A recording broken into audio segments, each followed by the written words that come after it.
What's up sa inyo mga boss? Today, quick video lang to. Magpapalit lang tayo ng handle grip ni Legendary.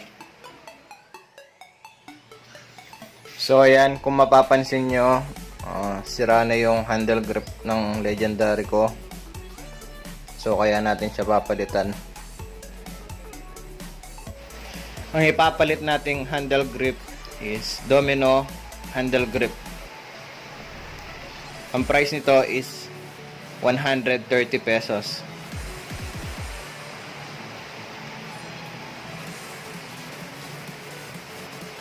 So install na natin. Ang first na papalitan natin is yung bandang left side. So ang pagtanggal nito is napakadali lang. Hihilahin mo lang. And then paikot mo.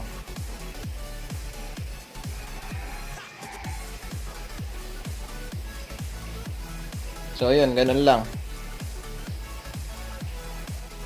And then punasan natin ng malinis na basahan.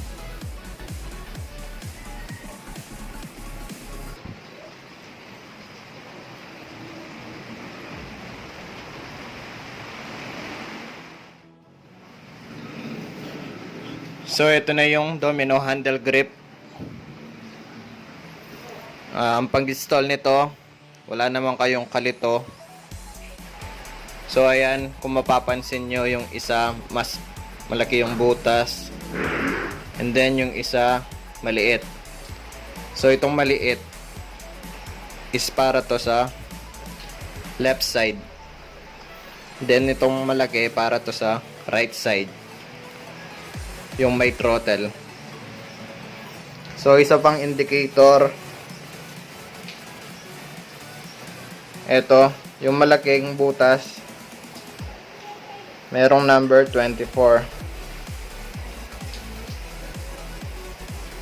Tapos yung maliit, merong number 22. Tapos isa pa, yung logo ng Domino dapat nakaharap sa'yo, nababasa mo. Ito yung sa left side.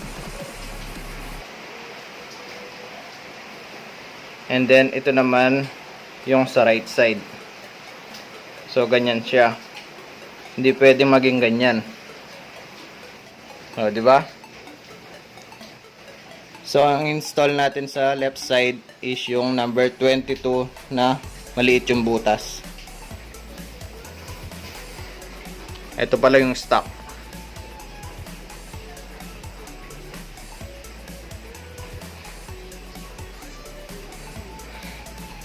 So install na natin to. So ayan, hindi ko na pala linagyan ng electrical tape kasi masikip na yung Domino handle grip na i-install natin.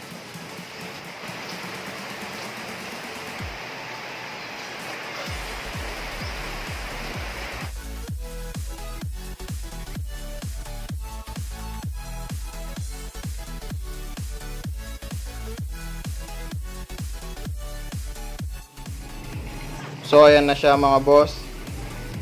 So yun naman kabila yung install natin.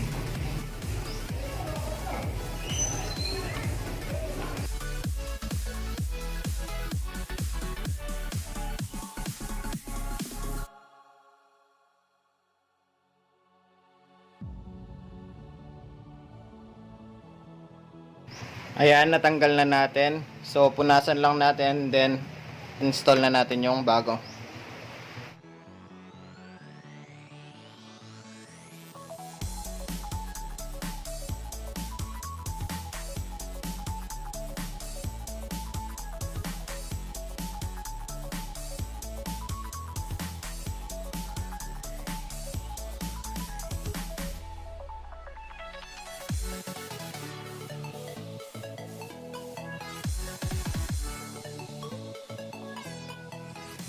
So ayan na mga boss, na-install na.